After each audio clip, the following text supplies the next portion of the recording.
Hello and welcome to Fuds on Film. I'm Drew Tavendale. With me for this episode, Mr. Scott Morris. Hello. Now, this month, because our blood pressure wasn't already suitably distressingly high, we have chosen to look at films that reflect, recount, and or comment upon stories of social importance and themes of injustice, iniquity, intolerance, and the perilous power of ideas. We'll be looking at films from 3 different continents and in 3 different languages. 4, if you count Geordie as a separate language, which would be understandable, with topics that cover, or touch upon, transgenderism, intellectual freedom, moral persecution, dangerous ideologies, income inequality, the failure of the welfare state, the lingering effects of colonialism, capitalism, and the banality of evil. Nice and light. We're keeping this nice and light. Coincidentally, at least 3 of our films also feature, to a greater or lesser extent, the deleterious influence of religion. Not surprising though, as, while I am sure that a great many people have found succour comfort in their faith over the millennia, organised religion is probably the single greatest ill that has ever afflicted our species, and its effects are widespread. And just to keep things really light and fluffy, our accompanying Compare and Contrast episode this month will look at racism, as we'll be talking about the 1915 and the 2016 The Birth of a Nation. Expect our soon-to-be-issued death certificates to read, cause of death, apoplexy-induced aneurysm. Yes, settle in, fellow snowflakes, as we social justice warrior the hell out of this. So we're going to begin our journey in South America with Tambien la Lluvia, Even the Rain in English, which sees a Spanish film crew arrive in Bolivia to shoot a film about Christopher Columbus and his maltreatment of the indigenous inhabitants of Santo Domingo, now the Dominican Republic. They wish to tell the story of the persecution of the Taíno people by Columbus and his conquistadores, their indifference to their suffering, their lust for money, and the way that these Europeans looked down upon dark-skinned natives as lesser peoples. To make this film, they travelled to Bolivia, where the Europeans looked down upon the dark-skinned natives, and where the costs of filming are much cheaper. Bolivia is one of the world's poorest countries, and where they intend to use the native Andean Quechua people, who are short in stature and speak Quechua, to play the Taíno, tall, well-proportioned people who spoke Taíno, because the language and ethnicity will all seem the same to their audience. Key to the film is the casting of Atue, the Taíno chief who led resistance against the Spanish and earned himself legendary status, as well as a fiery death as a result. Director Sebastián, Gael Garcia Bernal, finds his ideal man in local Cochabamba native Daniel, Juan Carlos Adoriri, a firebrand and political activist whose revolutionary communist ideals include the crazy notion that it's wrong to tax, restrict and own all of the water, even the rain. It truly boggles the mind to think that there are people who genuinely believe that access to water isn't a universal human right. Daniel's political activities, which see him take a central role in the Cochabamba water protests, a real event that happened in the year 2000 when the local population rose up against the privatisation of the city water supply and a 300% increase in prices, threatened to disrupt filming when he finds himself beaten by police during a protest, and then beaten again, and arrested when he refuses to stop protesting. The cast and crew find themselves trapped in a city by police, the military and protesters, and their own strengths of conviction are challenged. In particular, the actors who had so evangelised their characters of Antonio de Montesinos and Bartolomé de las Casas, and their critical, principled role in denouncing the exploitation of the indigenous peoples of the Americas, are found very much wanting. Sebastián, who at first has seemed invested in and sympathetic to the locals' plight, begins to care only about finishing his film and the Indians' role in that, so he, too, has turned the Native Americans into nothing more than a resource, just as the subjects of his film did half a millennium ago. Luis Tosar Costa, the calculating producer of the film and the most concerned with finances, goes the other way and finds something more important than finishing the film with which to get involved. You could look at this as a film about filmmaking, although I would say it's not really that, because that sounds like it could be very pretentious, very, very navel-gazing. Had you seen this before? I think I had, yes. Yeah. This was the first time that I'd seen this. I guess, just to get the crude mechanics out of the way, I did very much enjoy the film. I think the draw for me when it was mentioned was Gael Garcia Bernal, who I think we're both pretty big fans of. He's a particular favourite of mine, absolutely. Yeah. Yes. And while he's good in this, he's not really anything to do like the star of the film. And no, he's not. He's rare for being almost certainly the biggest star in the film. He's not so much a minor role, but he's very much well, I guess third billing to Danielle and Costa. Yeah, and those are the two that kind of really impressed me. Olivier in particular with his sort of fire and the way he stood up for his rights. But also, I think in terms of the acting performance, Louis Tosar does incredibly well, and he's the only character that has any sort of arc to him in the film. And I think that's probably the obvious narrative hook to hang the film on. You say, maybe a film about filmmaking, although it's more as a crude analogue of the Columbus myth than anything else.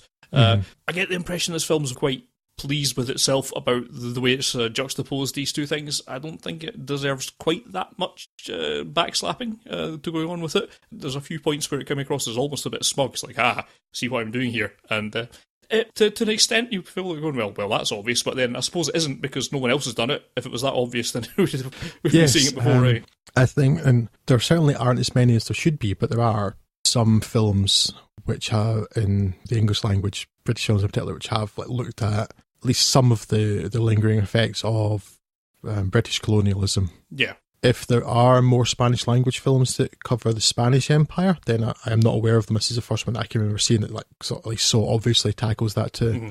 So yeah, if it were obvious, yes, that they wouldn't be making this film, I guess, and it's not. Yeah, and I mean the after effects of colonialism is one of the areas that always seems wildly underserved when you're in the British sphere. At least there is still some lingering affection for the days of empire that seems to be going around that makes it difficult to actually have people criticise it. And I wonder if there's a whole raft of cinema from the likes of, well, most of the Indian subcontinent and so on that deal with this that we're not seeing because it just wouldn't get through here. And I don't know too many British filmmakers that are doing it, and I mean, even the ones that I can think of that deal with colonialism are doing it, like Zulu, where it's still, you know, the brave savages is the greatest honour they will bestow upon them, rather than, you know, them being actual human beings with motives and had their land invaded and that sort of thing. Yeah, it's still all a bit one-sided at the minute. I don't actually feel that. I see where you're coming from about it being a bit sort of backslappy. I don't feel that, but I can see why you're saying that. Yeah, I don't think there's any bad performances in it.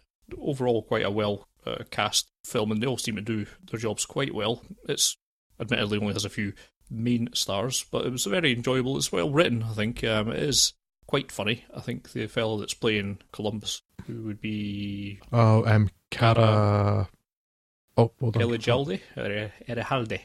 He gets most of the laughs, I would think, or the lion's share of the funny lines, due to his status as being the cast drunk father, basically. And that lends a levity to a lot of the film that makes it an easier watch than a lot of the films we'll talk about. Yes, I think as we move along, it's like where we're going to end. It's very humour much a goes sliding scale, out of the window. I know, our second last film actually has a fair bit of humour, so maybe about 11 things, but yes, just expect our blood pressure to steadily rise as we carry on to this episode. You mentioned about, you could see it, yes, as a film about filmmaking and that it's a little bit backslappy. What I wonder about that is, and because it's about, you know, the lingering effects of European colonialism, the racial inequality that still exists, and it's particularly bad in Bolivia. What I wonder is just how, because I mean the film is about the fact that, you know, in 500 years not a lot of things have changed, that these people are still being exploited by the powerful rich Westerners, and the fact that there's hypocrisy because they have come to Bolivia basically to exploit the fact it's really cheap and they're poor, to make this film about people who exploited the poor, more vulnerable people in the mid-16th or the early 16th century. And it was a point I saw raised in an article I read about this film a while ago too, is did they actually pay the real Bolivian extras more than the fake film crew in the film pays the Bolivian extras? You know, because I want to know how many layers of irony and hypocrisy this film has. So I think Roger Ebert had made the comment that he didn't see a credit anywhere that said these extras were paid considerably more than the $2 a day that the fictional extras within... It's really hard to talk about films within films to add a third layer to that. So I hope they didn't actually make a film about exploiting people by exploiting people. Yeah. But I mean, that in its own is really interesting too, because like how easy it is to do those things and maybe not even realise or think you're doing something for the right reasons. Because that's there in the film, about the film, within the film, they've come to try and make this film about all these terrible crimes that were committed and then end up sort of making some crimes themselves or by their inaction condoning other crimes. Yeah. And that's like, you kind of need to get very, very meta to go up one layer in Inception or something to be able to see the outside of this to see whether that's also increasing. But it's a very, very interesting film, and it's a Spanish post-colonialism, for me at the very least, is something very underserved. And that's crazy because you think of the huge amount of the world geographically and population-wise that was part of the Spanish Empire, one of the three big countries of North America, much of the Caribbean, all of South America apart from Brazil, and all the countries that people call Central America, but that's just a region, not a continent, Nicaragua, Honduras, etc. So I mean, it's a massive chunk of the world's population. Yeah. So I think it's probably every bit as underserved in that regard as the British Empire was. Yeah, and I guess it just goes back to the same point as before. It's going to be harder to get funded when you were the oppressors. And I think the story will be inherently less interesting when it's told by a Spanish or a British filmmaker. Not that it wouldn't be valid and be interesting, I suppose, but the actual story you want to see is the people that were on the other end of that boot. And unfortunately, most of those countries are still relatively poor, and don't have much of a film industry. So I don't know if that's going to be a factor in actually seeing this. We're not going to get this until there's some huge shifts in world economic balances, which, well, could well be happening. Who knows? Everything's up in the air at the minute. It's still something I would like to see more. There's got to be some British people or Spanish filmmakers with an eye for this kind of thing that could do some great justice to it. See, I don't know whether it has to be indigenous or not, because this film is set in Bolivia about something that happened in what's now the Dominican Republic, but it's a Spanish-Mexican film. It's not a Bolivian film. So it doesn't have to be, I guess. And there are a couple of Latin American countries with particularly strong cinematic traditions, a particularly strong film industry, Argentina in particular, and Mexico, which 60, 70 years ago had an astonishingly strong film industry. In the last probably 15 years, Mexican cinema's been particularly strong again, last couple of decades. Argentina, yes, really strong. So there is a Latin American film industry, so they could hopefully take this up, because, I mean, yes, Argentina, again, should be a rich country, but it's got a lot of inequality, and the top people are white. I mean, that is the thing, again, they could, even those countries, they could fund it, but they couldn't write it. I think it needs to be, at the very least, be written and conceived by the oppressed, rather than the oppressor. Yeah, although you say that, what's quite interesting, though, is Even the Rain is written by a Scotsman. Yeah, and to be honest, I don't think it does a particularly brilliant job of going into the viewpoint of the Bolivians. It shows how they are being oppressed, but other than the very obvious fact that no one likes to be oppressed and people would like to have water, it's not really going into a great deal of depth as to what are their feelings, how did they feel about this, how did they feel historically about what's happened to them. It's all observed by the oppressors in this case, but from the point of view of the Spanish film crew. Yes, I mean that's fair. So yes, I think maybe for that level of cultural insight, then yes, it needs to be written by. In this case, it would have been or not necessarily needs to, but it seems like it would be input more from would be better, at least. Yeah, I think. It would seem like it has to come from those voices, whether they do the writing or not. I don't necessarily think it's maybe not fair, but I question what value a Scotsman would have to this story. Hello. Yes, but that said, I think his Paul Lafferty's script is sympathetic. I find the film very entertaining. I think the performances are great. As just mentioned earlier, Gael Garcia Bernal, favourite of both of ours. Relatively small role for him, although he's every bit as good as he generally is. It's not the same sort of captivating role that he had in, for instance, Neruda, which we spoke about earlier this year. Yeah. But yeah, Juan Carlos Aduviri, who even just physically is really interesting. Mm-hmm. As with most people in Bolivia nowadays, he's a mestizo, I think I pronounced that right. Somebody of mixed heritage, because most of the populations of the native peoples are, I don't want to use the word pure because that's a bad road to go down, but you know what I mean, it's that they've mixed with the colonials and various other immigrants that have come to the countries over the centuries. But he does look very, very native, and even not just because of that, but he's just a very physically interesting person. So, and it's something they talk about in the film as his character. But there's a real, I don't know, There's something kind of a real spark in his eyes that just make him such an interesting person to watch. And I don't think he's particularly experienced as an actor, but he's really, really vibrant in this film. Yeah. Also, the girl that plays his daughter, Belen, is really natural too. And again, I think she was first time actor.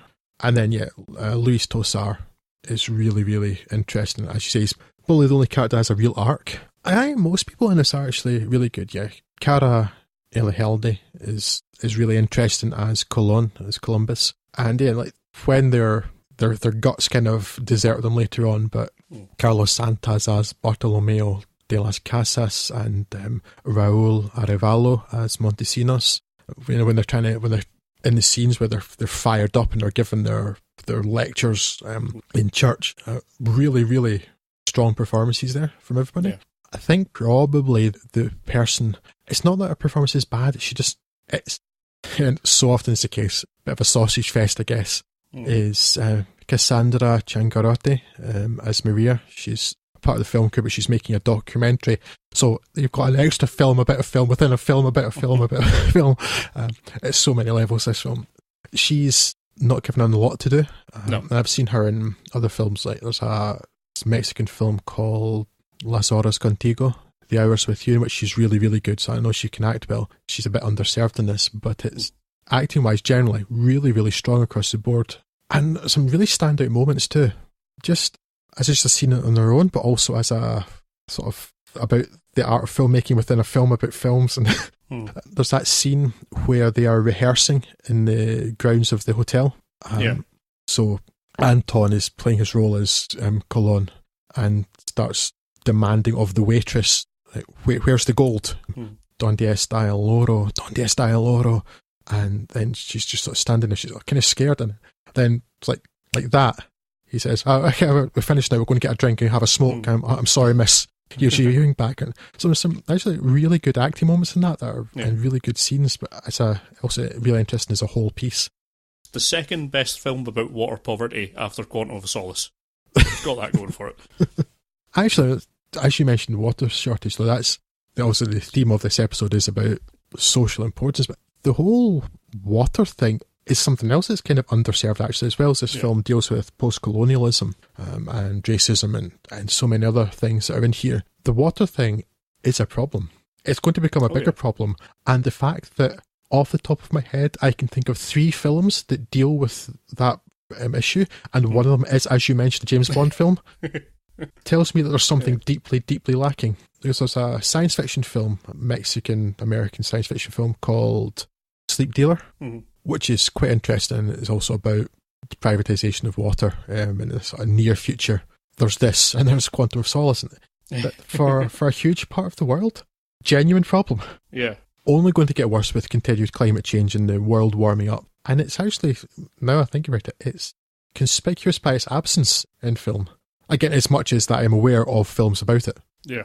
I watched this a couple of years ago because it's a favourite film of somebody I know, and I really liked it, so I'm glad to hear that you liked it as well. Hoping maybe our listeners would be inspired to check this one out. Oh yes, definitely I would recommend it. If you're watching it purely on the grounds of a sociological experiment, then it's maybe not the deepest. I think it's got too many strings to its bows, if anything. It's trying to look at too many things. Yeah, that's possible. Yeah, but in terms of interesting films films that will give you interesting ideas to talk about afterwards, then there's few better than Even the Rain. So yes, it's certainly highly recommended, and it's a very enjoyable film. So yes, can't go wrong with that. So we're going to head north now to North America and indeed Transamerica. Yes, Transamerica. Felicity Huffman's Bree is looking forward to the gender reassignment surgery that will, physically at least, make a woman out of him. However, her life gets turned upside down when a phone call comes through telling her that she's fathered a son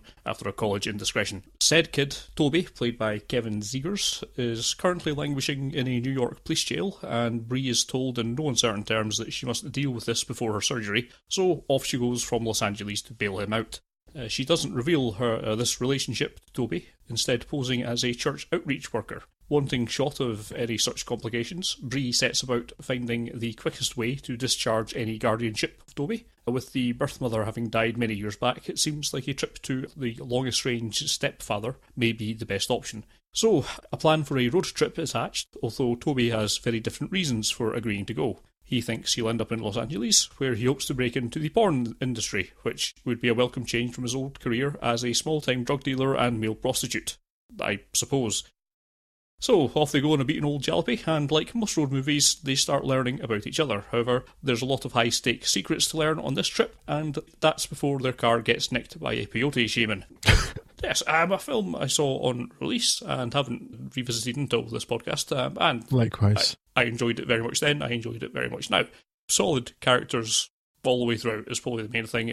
Both Toby and Bree feel like real believable characters. Obviously, Damage, this is not the standard nuclear family we're talking about here, but they feel like very real people with problems that are believable, even though they're obviously a bit outside my realm of expertise. I think perhaps the thing that struck me when watching it in this company is that the issues aren't really the forefront of the film. I had exactly the same thoughts, Scott, yes, absolutely. So, I mean, it's obviously about transsexualism, that is there, but it's just one element of the story, and a lot of that doesn't really come out until a sort of visit to Bree's family later on at the end. That's all kind of backloaded, and for almost all of the film, it's barely an issue. I mean, obviously it is at certain points, and the certain problem of having to tell this kid that he's his father/mother, obviously is the very strange family situation that they found themselves in. It does, I suppose, come across as being a little bit contrived as a sort of worst case scenario that someone's then wrote a film around, but it remains believable all the way throughout, again, largely because the situation may be extreme, but the characters feel incredibly believable, and that is the film's ace card. It's also just quite funny and quite entertaining all the way throughout, which helps as well. Great performances from Huffman and Zegers, and there's not really an awful lot of criticisms I can throw at this film. It does its stated tasks really very well, and yes, again, it's every bit as good today as it was, what was that? 12 years ago? 12 years ago, wow. Yeah, in the company of the rest of the films we're going to talk about, it does sort of stand out as being less issue-led. I don't know, I think maybe when we're putting this list together, Scott, you and I maybe both remember this as being a bit more issue-driven than it actually was. I think somewhere between that and the fact that trans people's rights seems to be even more of a fight today than it was 12 years ago. Although it seems to be talked more about now, which has got to be a good thing, right? Yes. But the fact that Bree is a transgender woman is almost incidental for a lot of it. Yeah. And it does make me think too, I think we've talked about this in this podcast and our last incarnation too, a few times about something similar. In that, in one way, yes, I want them to focus more on that and tackle it. But at the same time, when you become a fairly conventional movie with a character who just happens to have this attribute, that's the point, isn't it? then that's better.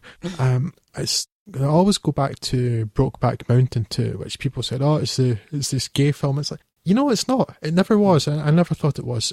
Brokeback Mountain's a love story about two gay men, and the fact that they're gay men. Yes, there is a part of the story where that's important, but for the most part, the film is just a love story. Yep. And this is kind of like that too. This is a road trip movie, and it's an entertaining, funny one with this characteristic, this theme in it, that in terms of the movie as a whole, is fairly minor. Yeah. Again, that's better. That's, in terms of representation, isn't that what most people would want to see? I would think it would be, you know, the same sort of films everybody else is in, just that this character happens to have this same characteristic as me, or whatever it is. So I think from that point of view, it's commendable. When you have representation like that, it stops the person of whatever type of being other. Yeah. You know? I know it's not the same as being same, because we don't want homogenization, but it's less other. It's just like, there are a range of people. This film happens to consider this person from this end of the range of people, rather than it being, look, this is what this person has to go through, and we're going to bang on this and hammer on this all the time, and this is what it's like and how bad it is. And like,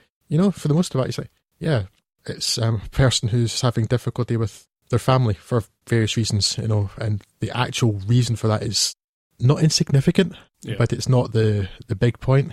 And yes, it does help. It is well written. It's not an absolutely brilliant film, but it's thoroughly entertaining. It's well made. And the family could have been really I mean, and I know families like this do exist, but it could have been that real stereotype of the horrible parent who just refuses to absolutely even talk to them. Mm-hmm. And yes, Bree's mother is struggling with this, isn't particularly receptive, but still invites Bree back into the house. Let's take some clothes, goes and gets food, they go out together as a family for a meal. Yeah, it would have been a very, very easy thing, and a lot of films would do this sort of thing where it's just like, oh no, get out, I'm never speaking to you, and like they're always pleading for to be let back in. And yes, while Fiona Flanagan as her mother, she has problems with it, and she's doesn't really want to confront what has happened with the person who was her son, who's now her daughter.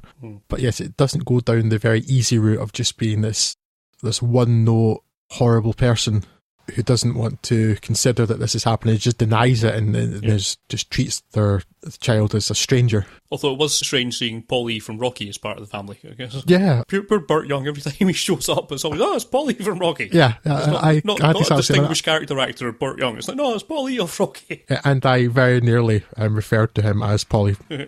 I very nearly referred to him as Paulie from Rocky just a minute ago, so it's not just you, Scott. Yeah. I mean, I suppose that's good that he was such an iconic character in a film that you remember him so much, but even like when he's in Chinatown, which was 2 years before Rocky, because we did Chinatown just a couple months ago, it's like, oh, it's Paulie from Rocky. Yeah. In terms of maybe issues, it's the slightest of the ones we're talking about tonight. But again, that's maybe a better way to tackle that, or it's a different way to tackle it anyway. Yeah. To be honest, nothing we've spoken about so far has really got us angry enough, so I think it's time to go on to I, Daniel Blake. Yes, yes. Anger incoming. Yes, because there's inequality and there's prejudice in the first two films, but yes, it's not. And certainly there are moments in Tam Bien La Lluvia where I got angry when the police are beating people. But yes, now the true anger begins, I think.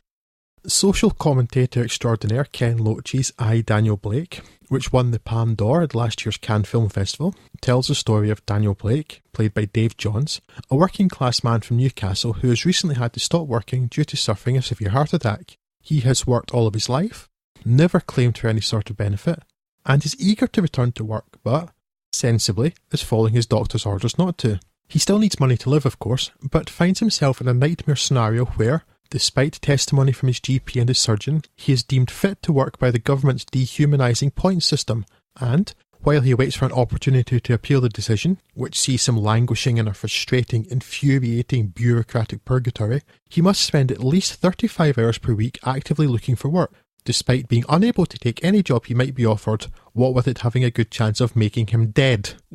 During all of this, he befriends Katie, Hayley Squires, a young mum of two who was forced to move several hundred miles to Newcastle from her home in London in order to get a house for herself and her children.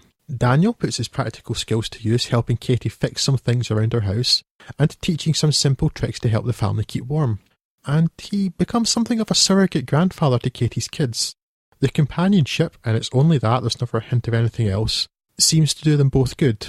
But for both Daniel and Katie, life is getting worse. Daniel is forced to sell his possessions, and Katie is hiding the fact that she isn't eating anything to ensure that there is enough food for her children. For Daniel, these pressures result in an ill-judged, if understandable, act of defiance, and for Katie, it results in desperate measures in order to obtain female sanitary products, and a scene in a food bank that is truly one of the most heartbreaking moments that I've ever seen in cinema. What is most affecting about I, Daniel Blake is just how authentic it is. Aside from one turn of events that feels far too drama bomb, there is nothing in this film that doesn't ring, horrifically, depressingly, true. It's a damning indictment of the failure of one of the world's richest countries to take proper care of its own citizens, and of the almost cartoonishly evil attitude the current Tory government? And of the slip there, yeah. And of the almost cartoonishly evil attitude the current Tory government in particular has towards the poorest in society. Daniel's stubbornness and refusal to play ball may be foolish, but it's understandable given the ridiculous and unfair situation in which he finds himself, and the lack of support he's being offered. He's constantly coming up against a system that, employing Hanlon's razor, could well be attributed to stupidity, in the way of bureaucracies everywhere, but feels inarguably like calculated malice. It's a system that reduces people to numbers and statistics in order to dehumanise them, and allows no flexibility for human error. it seems to actively punish those members of it who act like decent human beings and who treat their clients in the same way, and, though to a considerably lesser extent than the film we will conclude this episode with, it's an embodiment of the idea of banality of evil. This film makes me very, very angry because it could be a documentary. Everything about it being so true, and it's just so wrong. Yeah, I'm not sure how good a film it is, if you know what I mean. In all the traditional ways, it's by no means a conventional film. It's all a bit loose in what it's doing. And I think you have to kind of come to terms with the fact that this is not really a film that's set out to entertain. This is... Oh, no, there is nothing entertaining about this film. No, no. It's an incredibly depressing film to watch. It's one of these films that I think most people should watch. Certainly if you're in Britain, there's no real excuse not to. It's a film that is trying to be somewhat documentarian, and I remember when this came out, there was a lot of people, particularly on the Tory side of the fence, on the right-wing side, saying, oh, this doesn't ring true, when, in fact, there have been multiple studies showing that this is exactly what's going on, and lots of reports. This is what's happening, and this... I understand why you would desperately want it not to ring true and seek to discredit it, because if this is the side of the fence that you're on, if this is the sort of thing that you're going to hold your nose and vote for, then you don't really like to be held accountable for people dying. But this is what we're talking about. We're talking about people being stripped of dignity, stripped of any support, and eventually dying from it. Yeah. As a stated aim of the government system. Because when it's a rich person, it's an incentive, and when it's a poor person, it's a handout. So let's vilify the people that are poor, because that's a great way to have us all turn on each other. And I've had this theory that for the longest time, that once you actually get to a position of power, your real main goal is to avoid being the person without a chair when the music stops. Because at some point it will, and at the minute, everyone's doing a really great job of saying, oh, well, it must be the fault of the immigrants, and finding people for us all to blame so that there's no we'll actually get together and go, well, actually, the problem is a top-down thing, not a bottom-up thing. Yes. And when that shoe drops, it is not going to be pleasant for anyone in any of the neoliberal capitalist societies. And I worry that that's going to happen sometime in my lifetime. And it won't be pleasant on any side of that equation. You've seen that documentary Dark Knight Rises, right? Because it's going to be the end of that. We're going to have Tom Hardy in a duffel jacket running around with a nuclear bomb. That's what it's going to end in. And so that's really the sort of stuff that this evokes in me. It's nothing to do with the film itself, almost entirely in terms of any of the performances that are there. Although, that's again a little unfair. This is the second film we're talking about, spoken by Paul Laverty, isn't it? Yes, entirely coincidentally. I only realised that last night, that Paul Laverty had written both Eve in the Rain and I, Daniel Blake. He's a frequent collaborator with Ken Loach. Mm-hmm. And, I mean, the characters feel real, and it does at least a little bit of balance in showing that, I mean, the job centre's staff, there's at least one person who seems to be a person who wants to help people, which is the stated aim of it, rather than trying to meet government targets. Yeah, she was the person that she I mentioned when I was referring to him, she gets punished basically for acting like a decent human being, because, and that's why I mentioned banality of evil, and we will come back to that in a much greater depth later, but it's the idea that people are just doing this horrible harm to other people because they think they're just doing their job. Yeah. And the system is set up to make it like that. Yeah. So that people have targets to set, so they're encouraging people to fail and to stop claiming, so targets get set, and then there are some people who are generally just unpleasant people who are happy to do that, whereas other people think, oh no, this is my job, I have to stop these things happening. Yeah, and I think some of the most important points that to bring up are actually not the main thrust of it. I mean, look, Daniel's in an unfortunate case where he's caught in some Brazil-like bureaucratic nightmare. Brazil as in the Gilliam film, not Brazil the nation. Country, which is a bit of a nightmare for other reasons at the moment, but yes. Yeah, so there could be a case to be made that he's just, fallen between two stools in the system, and that's something that could be fixed. But although, sorry, just a moment, Scott, that also though is so real and widespread too. So it's not just like it's a real rarity at that point, because that you hear stories about that all the time. Yeah, he's not a straw man argument. He's a real situation that could occur, and I think. But some of the more important points are things like his neighbours are coming up with the rise of stuff like zero-hour contracts and just incredibly low-paid jobs. The post-war social contract was never, you need to work 3 jobs just to feed yourself and stay in a house. And this is the sort of point that we're at. And again, if you were able somehow to take the view from space and be entirely discompassionate, entirely dissociated from the usual emotions, perhaps you could see that globally inequality is getting better, and the rising tide is helping all the ships. Maybe if you're in China or some of these other places where people have been lifted out of poverty, then you wouldn't be quite so angry about it as you are here. But when you're in Britain, there was a generation ago where you could work one job and do an honest day's graft and be able to raise a family with it, whereas that is very much not the case now. And it's hard to look at that and think that is not just the case of inequality getting much worse. And we have to be angry about that because it's the only way to get any sort of action against it. But I don't know where that's going to come from, because what we're going to do, tear down the entire capitalist infrastructure, that's probably the thing that would have to happen. And that's terrifying. But there may well be a point where everyone gets angry enough about it to do it. Because what else are you going to do? And this is the sort of thing, it's very easy when you start talking about this. It plays right into the hand of nationalism and fascism and all these other things that we'll come on to talk about. And it's very easy to weaponise that. We are, as a society, creating much the same conditions that people were understandably upset about after the in First World War Germany. And look what happened there. Yes. Didn't work out particularly well for anyone. And we're now managing to do the same things through just globalisation. And yet, it is helping out other parts of the world. But is it really helping out those people as much as it's helping out Nike or anyone else of the huge multinational brands? All we're doing is taking much more money from the poor and transferring it to the rich. And it's time to eat them. The rich are short of money. The poor folk. They don't have enough. Yeah. But I mean, this is why films like this are important. And particularly ones that just feel so authentic as this, it's why people should watch it, because people should get angry about this. Nothing changes otherwise, and it's why cinema can have a role in this sort of thing. It's why we did this topic, is to talk about this sort of thing. That you want cinema to shine a light on things, and television too. I think probably television is actually more useful in this regard because it's in your house. It's this little box, big box now in the corner that gives you this stuff, and that I think television, because there can be more of an intimacy to television sometimes, that television does its job better, can do its job better. Certainly cinema has its role too, to talk about topics like this and do them in a realistic way, thought-provoking way, and to make people angry, or at least open their eyes a bit. Yeah. Because, I mean, I don't see how you can watch something like I, Daniel Blake, and not be appalled. And if you're not, then I genuinely worry about whether you have a soul or not. That you just, if you're not appalled by this, if you're not, and even if you disagreed about how bad it was, which I don't think anyone could. But you couldn't, yeah. But imagine, say you think, well, no, this Daniel Blake's case in this, or Katie, is a rarity. But to still look at that and think that there's not something wrong, that there's anybody in this situation, let alone millions of people, then there's a big problem. But as you say, we're the fifth richest nation in the world, aren't we? Still for a few more months, probably. Well, yeah.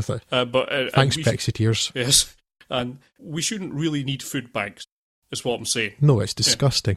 And I don't want to talk too much about it because it's a film from last year, so it still gets very much in spoiler territory with Daniel Blake. I encourage people to watch it. But the drama bomb I spoke about, I suspect you know what I mean, Scott. It's like, it kind of doesn't fit in because that one character takes a course of action that understandable because the character's desperation, but because that's illegal and risks that person being parted from their family, I suspect, while I'm sure it does happen, is such a big step, and I think in the grand scheme of things must be really rare, whereas the rest of it is all too common. Yeah. That bothers me a bit. But the fact that even that's the only way some people see out of the desperate situation they've ended up in, that should shock people as well.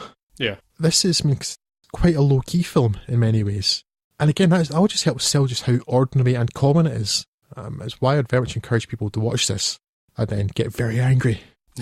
Yes, I would encourage people to watch it, definitely, if you're in Britain. I feel like I've not really spoken about the film very much as I've done a sophomoric socio-political rant. But I don't know, in the unlikely event there's any conservative voting people who listen to this podcast, write in, tell us what you made of this film if you've seen it, because I would love to know if this is how you could watch this and then vote for these buggers. Although, to be honest, a lot of this stuff started under New Labour as well, the whole fitness to work and data, that kind of stuff. So no one's hands clean in this No, it's scenario. for a long time, the Blairite Labour Party was just sort of less evil Tory party. So, and the Tory party have just basically seen what Labour did here and run with it and just made it worse. But all of the political establishment in Britain has to carry the can for this. Mm-hmm. Yes, so what we could do, Scott, just to lighten things, we could move east a little to Germany to talk about Die Welle and a spot of fascism, just to lighten things up a bit, right? Die Welle, or The Wave, in which Jürgen Vogel's high school teacher Rainier Wenger hoped to teach a class project about anarchy, but instead is lumbered with autocracy. He decides to come up with a way to spice things up rather than just have a series of dry lectures. When one of the kids in the class questions whether something like the rise of the Nazi Party could happen in a modern Germany, decides to create a bit of an experiment to prove that, well, maybe it could.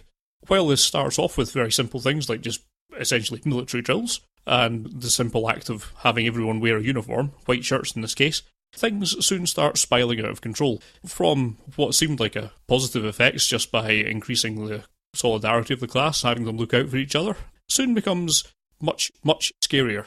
As soon as people start developing their own salutes to each other, that's probably the first warning sign, I think, and it becomes apparent that there's a few people in the class who are taking this far too seriously, particularly one of the kids, Tim, who clearly has a disrupted family life at home, and one of the loner kids who takes this newfound family to his heart and takes things, as I say, to something of an extreme. There's probably not much more that needs to be said about what happens in the film.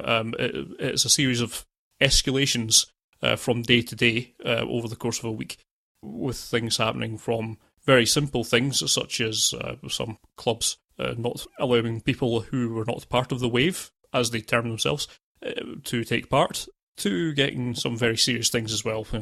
Antagonising the anarchist groups by tagging over their graffiti and taking some ill-informed risks to do so. And this does raise the ire of some of the former classmates who see that things are going pear-shaped and come up with ways, or at least try to stop them through realms of public opinion, if not through violence. A lot of this film doesn't feel particularly believable in the way of the accelerated timescales that it's got going for it, which is surprising. 1 week seems too quick, yeah. Yeah, but it is surprising in as much as that while this seems fanciful, it is based on reality. A similar experiment that happened in a Californian classroom, which had to be stopped after 4 days when it seemed to be getting out of hand. So this is sort of taking I think it was stopped at, it was like 4 days, and this sort of fills in the other 3 days with some fairly extreme measures. And if it does have a weakness, this film, it is that it is a film and is trying to have a kind of more entertaining ending, which does, I think, rather over-egg it. But the central point of it is well made, in as much as it's not all that difficult, it turns out, to foster the sort of things I was ranting about earlier. And there's lots of conditions that you could create that will have people believing in your cause quite fervently and have them prepared to do some very extreme things in the name of that cause. And so, to an extent, it's a bit of a cheap trick moving this to Germany. They have, of course, the history for this sort of thing. That does help it in terms of it having the kind of dramatic impact that it needs. And it shows another element of society that we all need to be wary about. I mean, it's frightening when you think of how much of society and societal norms is based on you continuing to do what you've been doing for the last little while on the basis that you don't want to lose everything. And it doesn't take too many people who don't have much to lose not playing by those rules for things to get very difficult for everyone very quickly. And that's really the sort of thing that you see here. And that is perhaps the scary thing of it. We've seen how this gets co-opted, how social movements can be co-opted pretty quickly when the right conditions exist, just recently in a number of cases. And this is another warning, if reality is not warning enough, that you need to be on the guard for this sort of thing. As a film, it is very enjoyable, actually. Lots of pretty good performances all round, as best as I can gather. Again, it's been a long while since I did any German at all, but all the characters, for the most part, are a little bit stock, I suppose. They're not hugely fleshed out, but that's more a function of the fact that, it's a class full of kids, so you've got quite a lot of them and not a whole lot of time. And this is a sensibly paced sensibly runtime film. It's only like under 2 hours and 107 minutes according to this year. So it's very pacey, it's very punchy. It's the most film-like film we'll speak of today. It's very pacily edited, and in a lot of regards it's probably the most entertaining film I think of the ones we'll be talking about. I like it quite a lot. I quite enjoyed watching it, and I think it is certainly worth seeing. Again, I hadn't seen this since I've had the DVD for ages, obviously, because I buy those things to sit in cellophane on the shelf, and we forgot about it for a decade. I saw this film at the Edinburgh International Film Festival with you, I think. I think we both saw that back then. Enjoyed it then. Pleased to see I thoroughly enjoyed it this time, possibly even slightly more. It is interesting that it's been moved to Germany because, it feels, because of Germany's history, it feels like it should be a German film. But as you said, it was Birmingham, a school in the United States, in California. The fact that it's in Germany is in one way a good thing too, because the idea in the film is like, well, could this totalitarian, autocratic state come up again in Germany?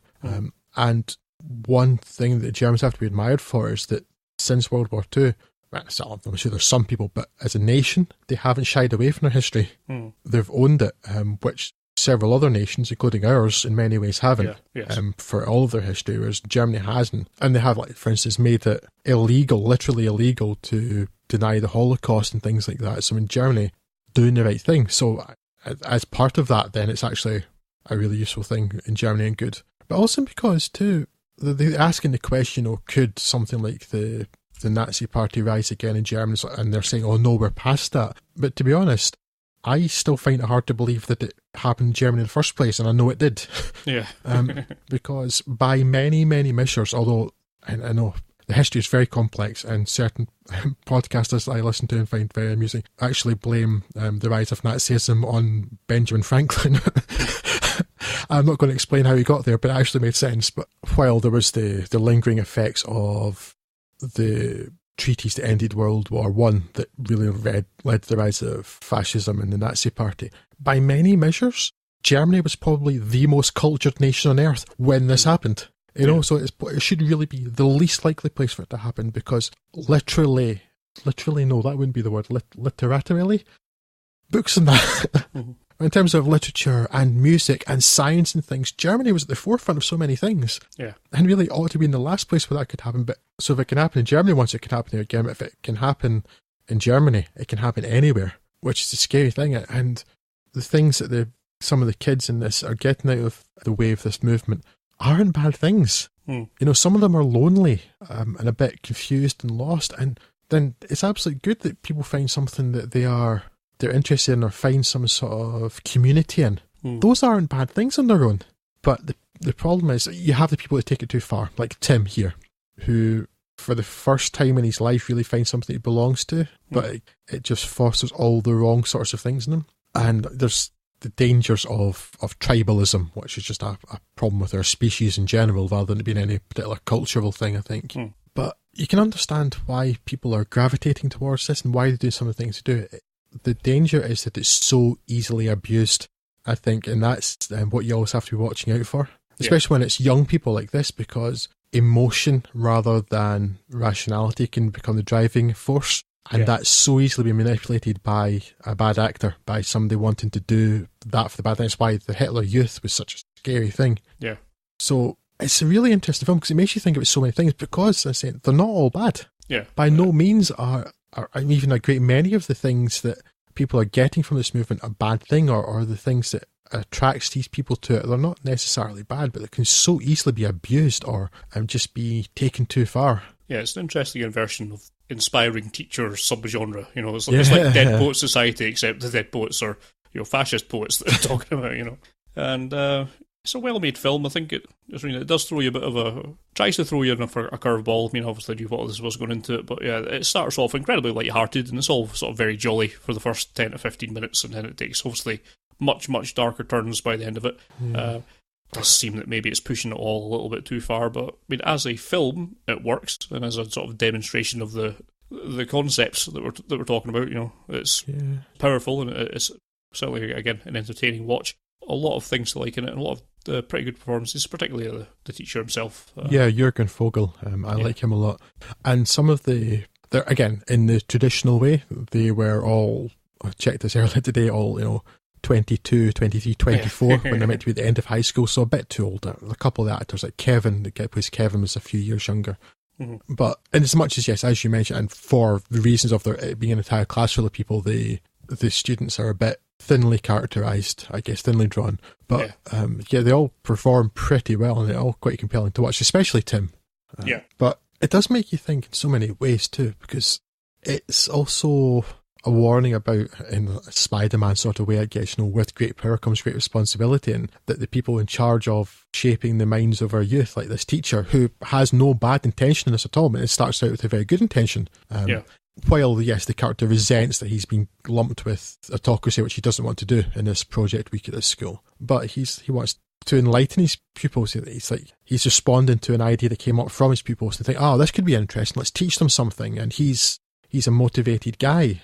But then it just goes too far, and it's just how careful you have to be. Yeah, there's a lot of really interesting thoughts in there. Unlike the other films, fortunately, not one that makes you angry, just one that makes you think this. So if you want something that's going to not raise your blood pressure from our list of films, this is one of the better ones to do that with. So I guess we now go and put the nails in our coffins with. Yes. First with Inherit the Wind. Indeed. Inherit the Wind is an adaptation of Jerome Lawrence and Robert Edwin Lee's 1955 play of the same name, a dramatisation of the Scopes Monkey Trial, which in 1925 saw a teacher prosecuted for teaching Darwinism in his classroom, in contravention of Tennessee state law. Spencer Tracy stars as defence attorney Henry Drummond, opposite prosecutor Matthew Harrison Brady, Frederick March, analogues of the real-life lawyers Clarence Darrow and William Jennings Bryan. While ostensibly a dramatic retelling of that infamous creationism versus evolution court case, and certainly historical inaccuracies aside, it stands up as that, this was a play written deep in the era of McCarthyism. One of the screenwriters, Nedrick Young, was even blacklisted at the time, and the issue of teaching evolution was, in the words of Lawrence himself, a parable, a metaphor for any kind of mind control. In essence, it's about intellectual freedom and the right to think. Two things that some seek to suppress, and others, distressingly, surrender willingly. The film begins in a manner almost like a western, with lawmen meeting in the town square and then marching into a building with intent. Their mission? To arrest Bertram Cates, Dick York, the film's John Scopes analogue, because he has had the temerity to teach science in a school. The despicable monster. Not long after, he is carted off to jail, and the local bigwigs begin to have second thoughts about the whole business, as the national media is making their backward little town a laughingstock. But before they can reverse their actions, nationally renowned lawyer and Bible scholar Matthew Brady arrives to prosecute the case. He is soon followed by Gene Kelly's H.L. Mencken stand-in E.K. Hornbeck of the Baltimore Herald, and then Drummond, a long-time friend and now adversary of Brady, to act for the defence. The case itself should take about 3 minutes, because it's open and shut. Cates unequivocally broke the law. But, like the real case, which was in fact a stunt in order for the ACLU to challenge the law and eventually take it to the Supreme Court and challenge the constitutionality of this and similar laws, the trial becomes not about the fact that the law was broken, but about the merit of the law itself and its associated anti-intellectualism and the right of an individual to think. Cue scintillating dialogue and thunderous, compelling exchanges between Drummond and Brady, with superb performances from Tracy and March. This film certainly has a knack for getting my blood up, and making me think, and think about what I'm thinking, which I think is a good thing, I think. Seeing the imbecilic, unthinking mob crying for the death of a school teacher makes me wish every single member of that mob dead. And then it occurs to me that I want people to die because they want people to die. And that doesn't seem like a very intelligent response. But at least I know that my thoughts are my own. And that, I suppose, is very much the point. We don't need no outsiders to tell us how or what to think, says a local to Drummond. Well, no, you don't need an outsider to do that, because you already have an insider to do that for you, and his name is Reverend Brown, with his 17th century book of fairy tales. This being a heavily religion-based film, I get very, very angry watching this, because people just take for granted these words in a book from centuries ago, written by men, and think it's the words of some magical sky wizard. And it makes me angry. And even if you have faith for whatever reason, and I understand people do have reasons for it, the desire that people don't think that religion seems to espouse and impose terrifies me. I mean, as a film, it's thoroughly entertaining.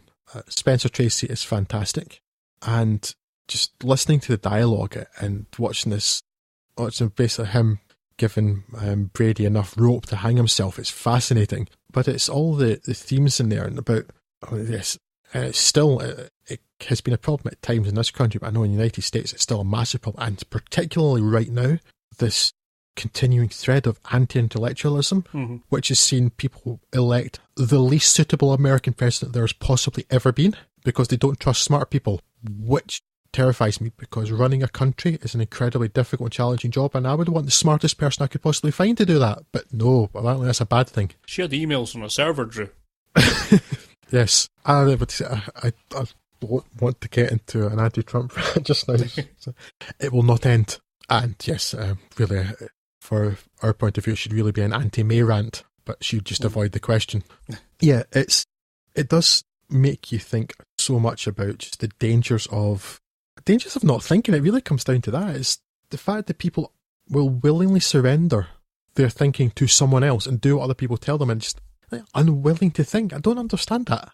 It's beyond me. Yeah, I mean, my problem, which is exemplified in this film, although it's not critical to it, is that I'm very laissez-faire. I'm as libertarian as you come when these kind of things out. I don't mind anyone believing whatever they want to believe, but as soon as they start forcing other people to believe the same things and not having any consideration for what anyone else believes, that is where the problems lie, and this is the essential crux of this film. I mean, I suppose as a film itself, this is one of the many classics I hadn't seen until being forced to for this podcast. So again, thanks for that. And I agree largely with what you're saying. It's a very well produced film that produces some very angry responses. But yeah, Spencer Tracy, of course, is fantastic. Gene Kelly, I found mildly irritating. He's meant to be, though. He's got, I mean, he is sort of cynical Bon Mots, but I think he could have done with a few lines where he wasn't just making a one-liner. He doesn't feel like a character. He feels like author insertion joke device. But minor quibbles aside, it is of course an interesting tale and well worth watching. We'll talk about some more harmful effects of religion in the next film, but this is more that it's exceptionally irritating that any society will try and enforce homogeneity onto anything. And again, you can see why it's a very useful form of control, social control, and that's why it's lingered for so long in society. I think at its most positive, it's a great way of banding people together. It's just obnoxious when they can't see outside that, or people are not being allowed to do anything outside that. And then again, as soon as you get that kind of tribalism of religion coming into it, that's where all these troubles can arise. And when you can't accept that there's other truths apart from yours, then of course we're all in trouble. There's also, I mean, it covers a lot too, the fact that people willfully are ignoring things like the idea of the separation of church and state, and the dangers of that, and then just the fact that because of some book that people basically abandon their humanity. People will believe so fervently in this thing that they'll wish their daughter eternal damnation. People have faith. Now, while I personally think it's foolish, I understand people have faith in other supreme, whatever word you want to use, being or beings, and they may have reasons to feel that. And you know what? I'm okay with that. I don't believe that myself. But people have faith in things, and sometimes it generally gives people comfort, and I can understand why they want it. And if people find that they get comfort in it or answers, that's all fine. But I hate with every fibre of my being religion. I despise it. And religion, for the most part, has absolutely sod all to do with faith. And this film really focuses on that, because religion's about control. And then they use structures of faith and things to implement that control, but it's about power. It's not about faith, and it damages people's lives, and it makes things materially worse. Again, something we'll very much talk about more in the next film. You can't really separate the two, because if you don't have religion, how do you know what to have faith in? So you get into a bit of a chicken and egg scenario with all that, and it would be very difficult to take something where, if you have faith that this is the path to your salvation and not being damned for eternity, it's difficult to have a lot of free thought, the bounds are fairly well defined, and you can't really go out of them too far without damning your eternal soul. If you're doing the game theory way of doing it, you can sort of understand why you might not want to do that. But no, I think the central tenet of the film, as you mentioned at the start, is not really religion, much as it is. Obviously, religion runs all the way through it, but it's just about the right to think for yourself. Yeah, and it's more that, I mean, again, this film was particularly about McCarthyism, but that things like McCarthyism either exploit the same weaknesses in people that religion can exploit, or uses the same structures and methods that it uses, all for a bad end. And then you get people who genuinely believe this stuff, like passionately believe it. And Brady in this film probably doesn't. Brady's not a stupid person. Mistaken, certainly for me, but he's not stupid. He believes these things he's saying, and that he's on some sort of mission or something. But then you get other people who just like get caught up in that structure, and then I'll just abdicate my thinking to someone else, and I'll let them tell me what to do. I guess part of the problem I have with this film is that it's dramatised to the point of being a straw man for a lot of it, and I can imagine if you're on the other side of this fence than from we are, you couldn't really take this seriously as an argumentative point, because all these things like the ludicrous mob baying for blood, it didn't happen. Yeah, that didn't happen. That was first invented for the film. But I mean, it's such a critical element of the drama of this film that it is exploitative. I mean, this is a film that has no sympathy whatsoever for its villains, and clearly it paints them as villains. There's no attempt made to understand anyone in the film, unless you happen to be on the right side for these goddamned Hollywood intellectuals. It's not a social document in a way that some of the other films we've talked about are. You can't hold it up as a valid criticism of pretty much anything, apart from it being quite a good film to watch with good actors in it. But it's not a great exploration of any of this. It's just a polemic rant. Now, it's a polemic rant I happen to agree with. So, like a lot of, like, say, a Michael Moore documentary, I can watch it and be angry along with it, but they're both fabrications. This one just more explicitly. Yes, well, there are fabrications in it, but some of the stuff does actually ring very true with the real Scopes monkey trial. Yes, there wasn't things like Scopes didn't like make his impassioned plea for, well, not clemency, but it's like to be treated differently, and he willingly got himself put on trial. The whole thing was a stunt, but a lot of at least the tone of the exchanges in the courtroom are very like the real thing. The judge throwing out all of the testimony of the defence and then promoting the religious stuff at the start of the trial all happened. So there is truth in it. The baying mob, which makes me very angry because, well, yes, it's partly engineered to do that in the film, but also things like that do happen. Mobs in towns and burning of books and things, they have happened, particularly in that part of the United States, the Bible Belt. There is a core there which is very much like the real thing that happened. So it's not a complete fabrication by any means. I mean, not a complete fabrication, sure, but I mean, how widespread is it? I mean, I don't think almost anyone who is a Christian could be... It'd be like saying all Muslims are suicide bombers. It's getting to that level of bowdlerisation. It's not valid as a social construct. I don't think it is anyway. A lot of people have religion in their lives and are perfectly sensible otherwise. And I don't really think that there's a lot of people... I think most people probably even... Yeah, I mean, the number of people that actually go out and burn books is the same number of people that are those, what's that, Phelps? The church. Oh, the Westboro Baptist Church. Yeah, those lunatics, but, that's 6 people. The actual people who are really out on the fringes is minimal, and this is a film that tries to make that much more widespread than I think it is in reality. And a lot of time, I think it's overstating the effects that it could have. I mean, that's fine. That's why we do these sort of things as a species. You look at the extremes for the warning signs, and that's all fair. But I don't think it'd be fair to say that this is a valid reflection of Southern life, even at the time, let alone now. But give me that old time religion. It's good enough for me. Maybe the most irritating song in the world. That one, actually. Yes, it's. I don't know, it's annoying, it kind of gets stuck in my head, that tune. It's good enough for me, but again, that's still part of the whole thing. It's like people refusing to think, and that, yes, maybe this film paints that in the worst way, but there are people who do that, who don't think, and that drives me crazy.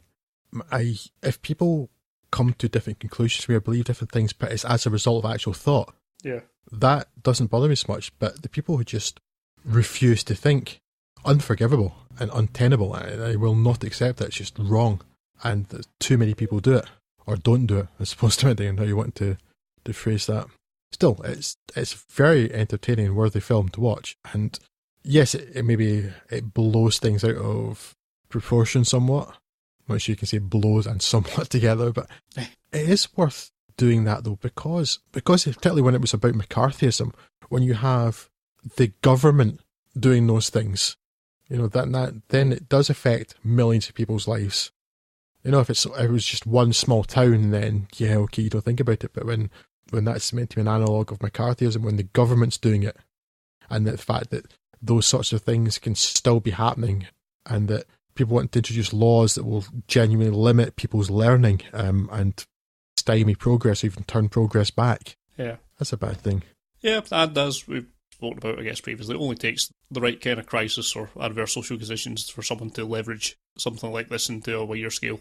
Control movement, I don't know if you've been watching The Handmaid's Tale, that's something very similar, but yeah, it's an event where religion then becomes a more dominant form, and it doesn't work out well for a lot of people.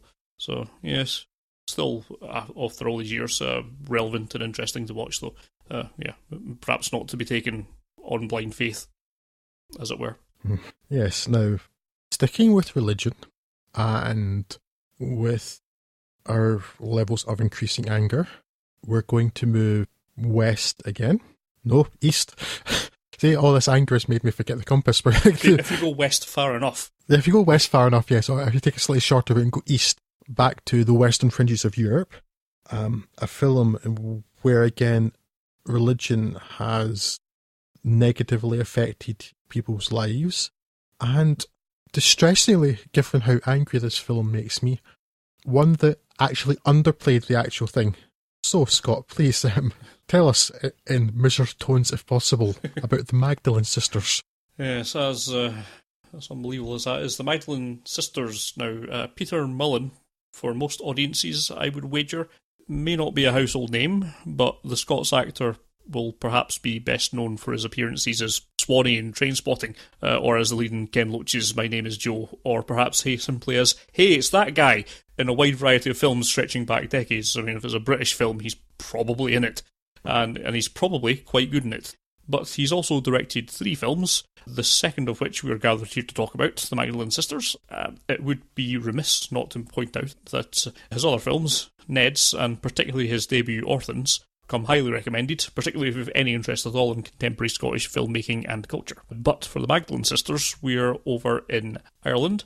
Set in 1964, we are introduced to 3 young ladies who are guilty of some of the greatest sins known to mankind. Rose, played by Dorothy Duffy, commits the mortal sin of having a child outside of wedlock. Margaret, they're guilty of being women. Pretty much. Margaret, Anne Duff, gets raped by her cousin, and this is clearly a bad thing. Unfortunately, not for the guy doing the raping, but for her. And Bernadette, played by Nora Jane Noon, commits the most heinous crime of all, looking pretty and talking to boys.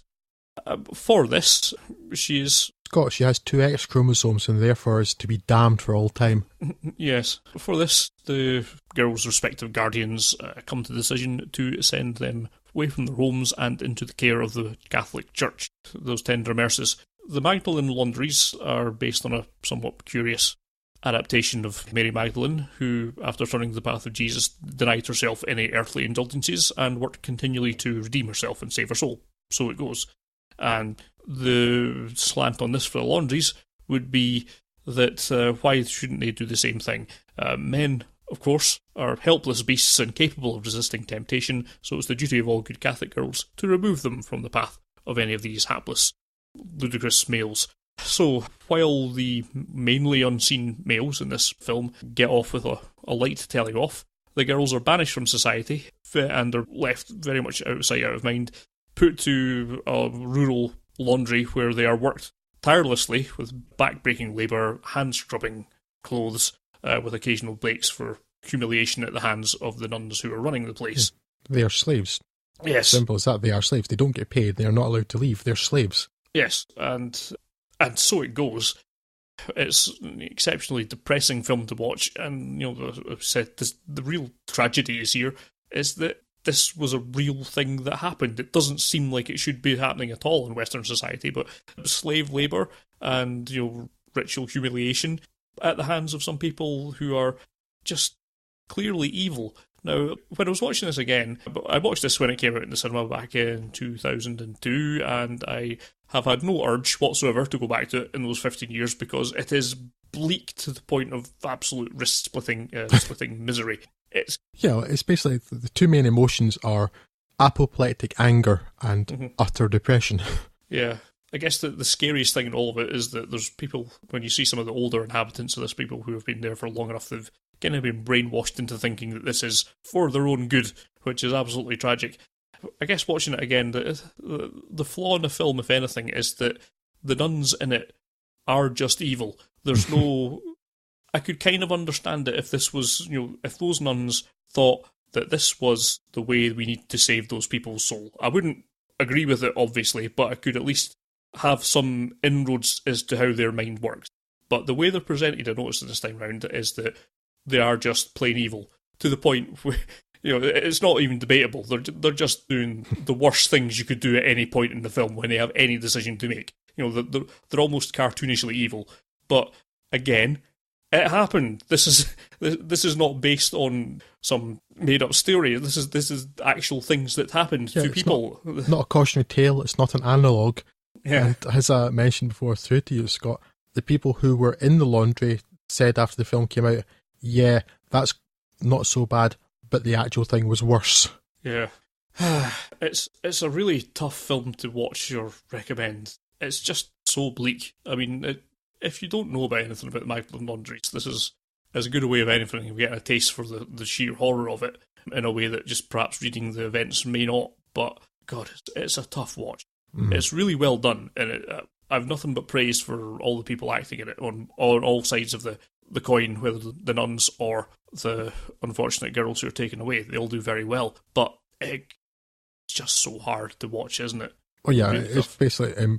it's impossible just not to watch this with anger coursing through your veins for the whole 2 hours of it. Yeah. I mean, Geraldine McEwan is... these people are in a religion and they're supposed to be caring people, and they're basically the devil.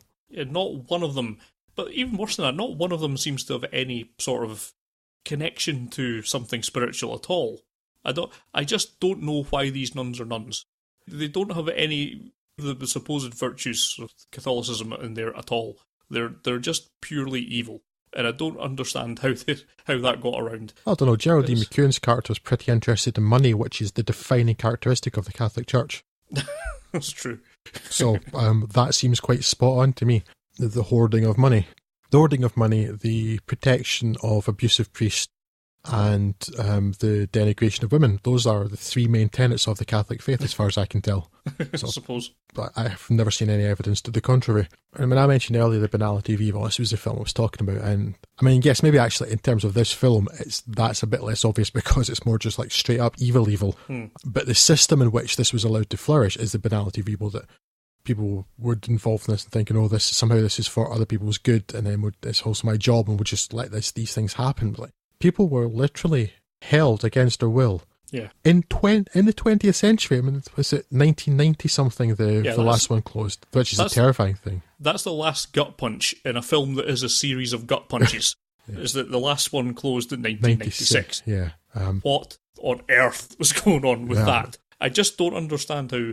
There's no way this could be legal. I don't understand how any of it happened. It confuses me on a number of levels. It seems like slave labour is a thing that should not be there in Ireland. It is puzzling on so many levels. And Ireland in the last 20 years has changed so much to the point where it's almost like it's not the same country anymore. And changed in a good way, I mean, because, for instance, a lot of countries, including ours, gay marriage has in the last decade or so become legal, which is great. That's the step forward you want.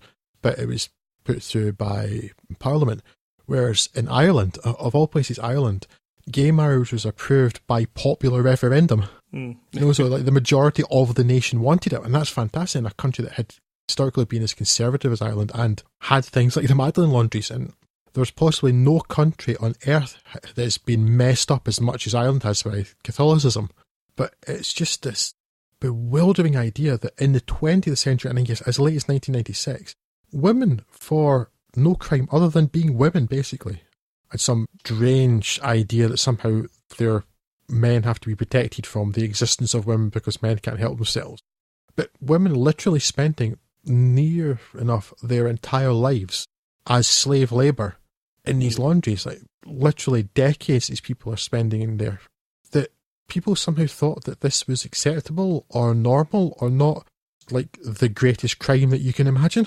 Yeah. It's bewildering, and the really, really scary thing about this is that while other films we've talked about may have like sort of over-dramatised some things, apart from maybe Daniel Blake, again, it feels kind of spot on for the most part that we've talked about tonight, but The Magdalene Sisters is the one that underplays the actual reality of it. Yeah. You watch this and you think, how can this be real? This can't be real, and then you find out the real thing was worse, and it's impossible to really get my mind around that.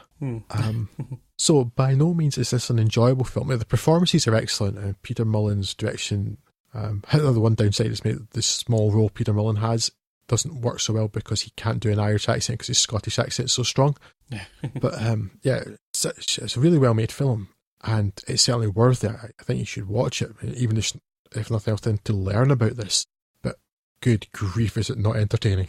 This is not an enjoyable film in any way, shape or form, because it's just, the whole thing is basically horror after horror after horror. Yeah. So a solid recommendation from It's a really good, challenging bit of cinema, and I mean, I love escapism as much as the next guy, but it can't all be daft action films and superhero comics. You need something like this now and again just to work out those muscles. It's something of an irritation to me. Again, you don't know what people's lives are like and what hardships they're having lives, but some people will only watch things for entertainment or escapism, and it's like, I don't really think that's a good way to live. You need to watch something that informs you or challenges you sometimes in some ways.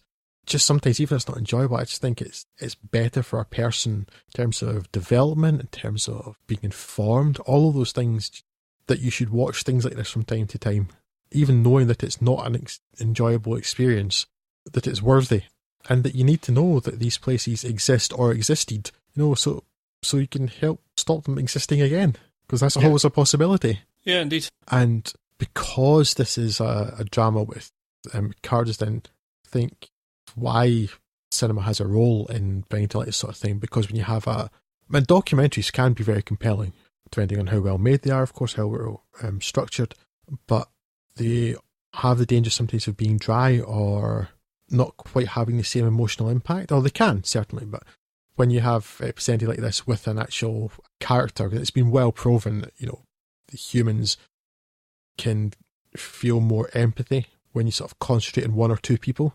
It's why charity adverts, focus on one child who's starving rather than 1,000 children, because for some reason humans latch onto that more easily than lots of them. If there's one character, effectively. That's why cinema has a role in this. So when you do it in a dramatic style like this with a character and a story arc you can follow, this is where cinema works. It's when it can impersonalise, possibly, the idea of this plight, where like a straight up documentary might struggle to have the same emotional impact's not quite what I mean to say, but it might struggle to get people quite so invested. Whereas if you actually have a character, 3 real main characters in this film, and then you can follow the story, and then you take in all of this situation around that by following that story. Yeah, I really do urge people to watch The Magdalene Sisters. Maybe not do it when you're feeling down, because it's not going to help. Yeah, watch it when you're feeling up, because then it'll bring you down. If you're on a particularly wild drug trip and you need a downer, this will sort you out better than horse tranquilizers, so give that a go. Yes. Can we stop now? I'm very sad. Yes, we will stop, because that has in fact brought us to the end of this episode. Yes. Well, we just have a wee cry now, a cathartic explanation of tears. Yes. All of the films we covered, we would recommend watching. Yes. There's not one that we wouldn't recommend, and they all cover such different things. Probably wouldn't watch them all in any sort of short space of time like we've just done, though. You may find it takes a while to recover from that emotionally. Yes. It's been two very depressing triple bills I've had lately, so yeah, I don't recommend that, no. So that brings us to the end of this podcast, mercifully. We will be with you in another 10 days with two equally bleak films, I'm sure. So yes, if you want to join along with that, we mentioned the films we're covering at the start. Before we go, we'll probably just give a quick shout out to Jazine Hollings, who sent us a lovely email. Won't read it all out, but at least part of that was a request for us to cover some more foreign language films. We've done a few here, and if you go back into our archives, you'll find a few, particularly with some of the Japanese films from the likes of Takeshi Kitano. Yeah, we did a double bill on French New Wave. And also, she mentioned Old Boy, which we haven't specifically covered, but if you go back to the very beginning, Scott did include the first of the Vengeance trilogy, Sympathy for Mr. Vengeance, in his favourite films in the opening podcast. And you'll find foreign language films scattered throughout the place, including obviously this particular episode. Yes, but I think we do have a sort of action note to do more foreign language stuff anyway, so that's certainly spurring us on to... Yes, this is a drum I repeatedly beat. Yes, and as for another idea that you float, we'll try and come up with something. We won't spoil it what it is yet for the kiddies, but the only objection we might have is that it does mean that we're watching films that we probably don't like very much, which is maybe not the core concept of this podcast, but we're taking it on board. The Twitter has been very quiet lately. On retrospect, maybe not the best choice of medium for feedback on these particular films, I suppose. But yes, if you do have anything you want to say, hit us up. We're on Twitter at FudsOnFilm. We're on Facebook, facebook.com/FudsOnFilm, and we're on email, that's podcast@FudsOnFilm.com. And until next time, I have been Scott Morris, and Drew has been Drew. Hasta luego. Daddy Moguls.